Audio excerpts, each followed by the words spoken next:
Hey, I'm Toby Valet here with Maroon TV, and I'm here with Owen Grimm, who's running for president of the Moose Party. Thanks for joining us today, Owen. Thanks for having me. It's a pleasure to be here. Awesome. So, do you think that you could please tell us about your prior experience and leadership positions prior to running for president? Yeah, just give me a sec for that one. I was actually, I don't have many leadership experiences at the university, but I'm hoping that the position of president of SG can propel me to further leadership positions at the university. So this is kind of a stepping stone for me. Okay, so would you say that you're qualified for this stepping stone? No. So then what, for school or so, persuaded you to run for president? That's a interesting question, actually. But one day I just, saw the that's a good question, actually.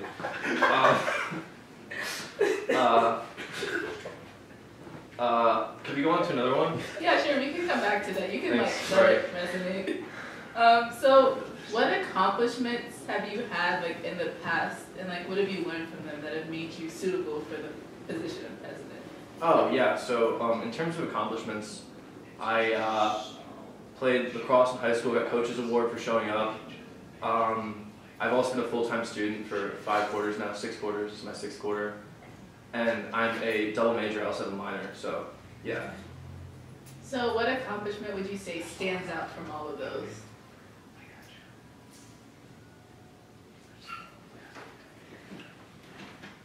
I think they're all the same. Because I think that just in general, like I said, this is a stepping stone, this is just the beginning.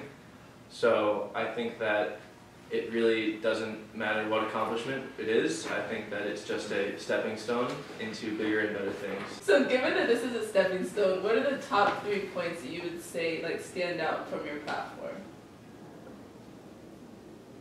Brutal, unreal China. Can you elaborate on all those 3 points? Brutal, unreal China? Mm-hmm. Yeah, sure, I'll touch upon those quickly. Well, 2 things first.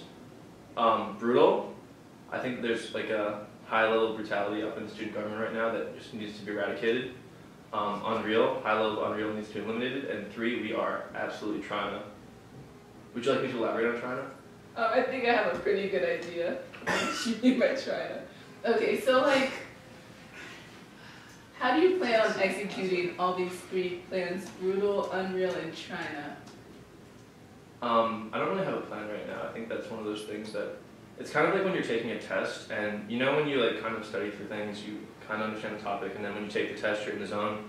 You can finally get it out and understand the topic. It's kind of like when you're president. I think that I'll have a much different mindset, which will enable me to come up with these better ideas, and also just sort of use that mindset to be in a higher mindset, which will enable me to come up with these better ideas and a higher level of thinking.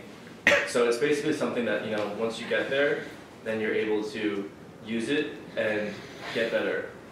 Okay, so you're saying that you will have this mindset once you're elected president, and then you'll be in the zone to make all these decisions. In the zone is what I was trying to say. Okay, yeah. Perfect. Makes sense.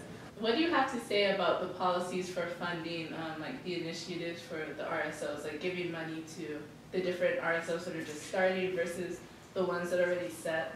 How would you go about funding them? This one I actually had an interesting idea for. Mm-hmm. So like I said, as president, you have this mindset that you get in once you're president, where you're able to best assess the climate on campus and gauge how the students are feeling. So I think that rather than distributing funds amongst all the RSOs, they should actually just give all the money to SG president, and then I will then be able to distribute amongst all of the RSOs, how I see fit.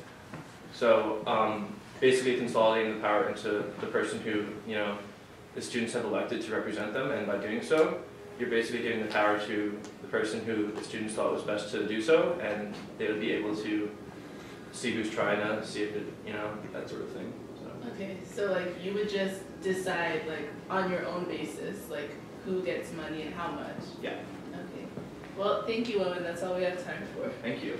I'm Shayla Harris here with Luke Weberstrom of the Moose Party. He's running for VP for admin. I have a few questions for you, Luke. What role do you think student government plays with the administration? I really have no idea what student government does. Yeah, I'm not really sure. So what inspired you to run for this position then? Yeah, so I had a couple motivations for running for this. The first one was to impress girls on campus.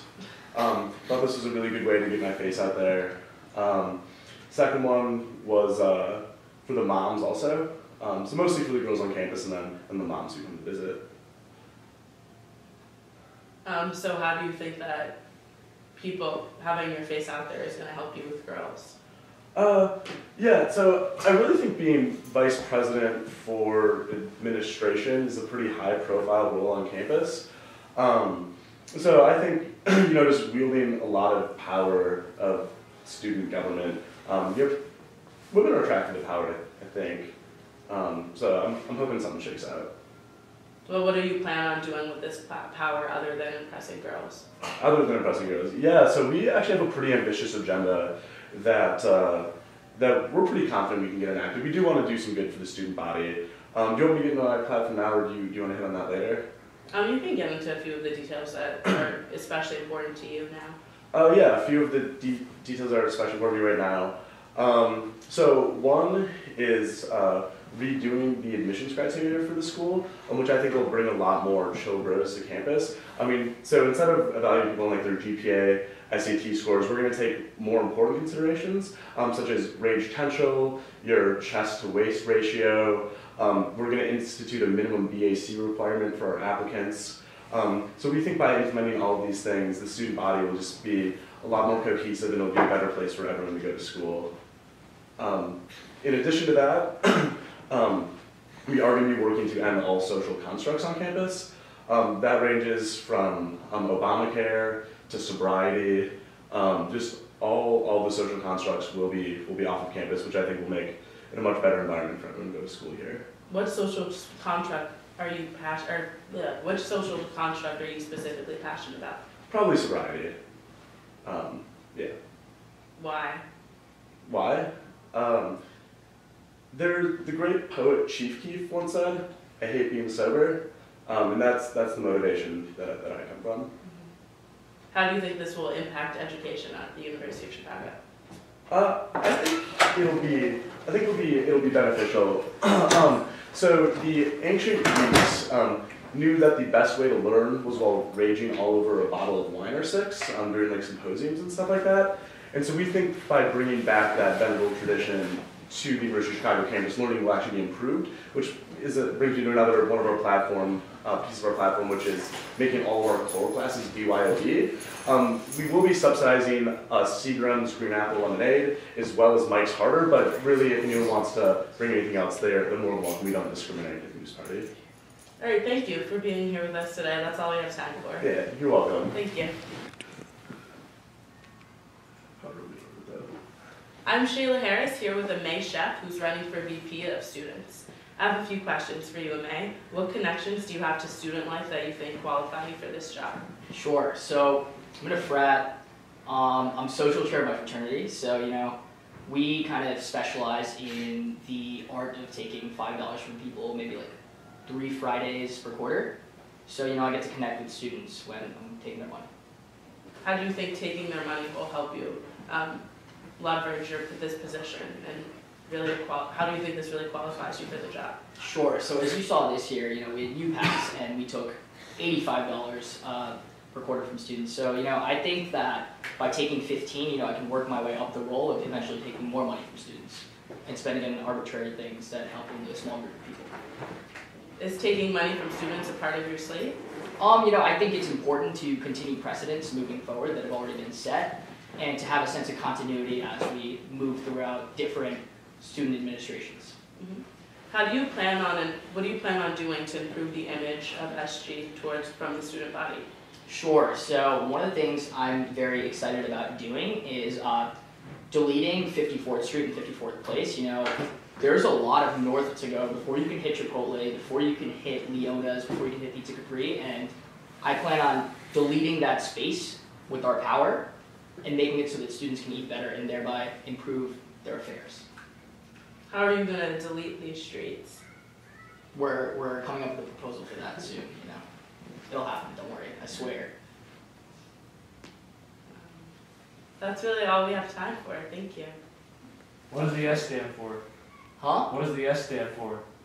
So I feel like I'm the hero that the student government needs, as well as the one it deserves.